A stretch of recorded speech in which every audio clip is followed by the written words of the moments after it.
Hey guys, Professor Bill, Comic Book University, and Tales of Suspense, issue number 103 of 5. I love when that happens. So part 3 of 5 of this re-up of the original Tales of Suspense series. Yeah, the penultimate issue. I don't know if they're going to continue the story. I really hope they do. Maybe something with Winter Soldier and Natalia after this? Who knows? Anyway, so Natalia is actually back. The way she's back is that the Red Room has certain cloning technology, and they've got this dude who pays attention to all of their operatives. He's psychic, and then he stores their memories in himself, and then he puts those memories back into the clone that he makes. So interesting. So that's what happened with Yelena Belova, and that whole situation. She manipulated it. You know what? The way she manipulated it, I don't know if I can explain it very simply. You're actually better off just reading the comic book to see how she did it. It's impressive. Plus, it's funny. Two things happened in this book that I knew were going to happen. One was right in the very beginning. She's in this holographic room, but it's like a dream sequence, whatever, and she's talking to a bear, and this bear is talking to her. And I'm like, okay, so that's Ursa Major. This is obviously like a Russian thing. They're speaking in Russian and everything like that. Obviously, this is Ursa Major. That's awesome.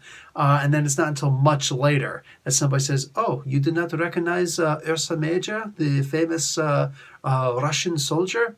I recognize him immediately. You tell me Yelena. You tell me Natalia didn't? Come on, man. Anyway, and the scene in itself kind of reminded me of Ultimate Hulk versus Wolverine, part 3, I think it was, when Wolverine realized that his spirit animal is a panda, is what it kind of reminded me of. This was cooler, though. Anyway, so later on, they chase Natalia. Natalia beats them both up.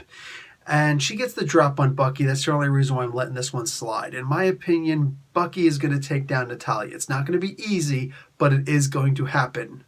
So she got the jump on them. They were surprised. Okay, I get it. You know what I'm saying? But according to Brubaker's run, he was awakened specifically to help train her. So, yeah, I'm not of the opinion that the student surpasses the master. You know what I'm saying? Not while they're alive. No, I don't believe that. Sorry.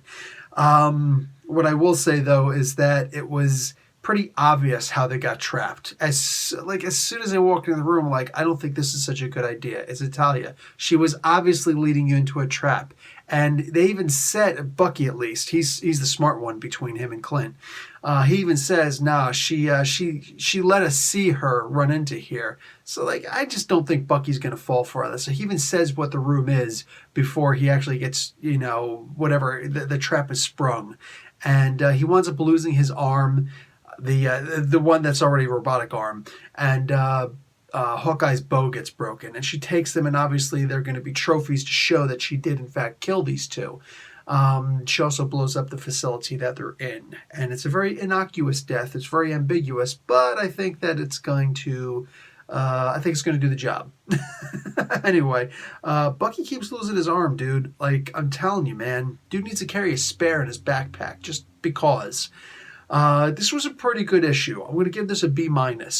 I enjoyed it, but at the same time, if I'm already guessing what's going to happen before they reveal it in the book, then the characters feel stupid. You know what I'm saying? Meanwhile, if the book is going on and everybody in the book seems to understand what's going on, but I don't as the reader, now I'm made to feel stupid. Okay? Nobody wants to read a stupid book. Nobody wants to feel like they're stupid when they read a book. So that's kind of a precarious precipice that you have to cross when you're writing a book. You have to make sure that you're not too ahead of the reader, and that you're not leaving them, and that you're not behind the reader. You have to keep that pace perfectly, and that all depends 100% on the writer. I'm going to say 95% on the writer, 5% on the artist. Depending on the artist, it might be a whole lot more. Anyway, it was a good comic, but yeah. 2 parts, I knew that was going to happen. Not cool with that. Anyway, that's it for me, Professor Bill, Comic Book University. Class dismissed.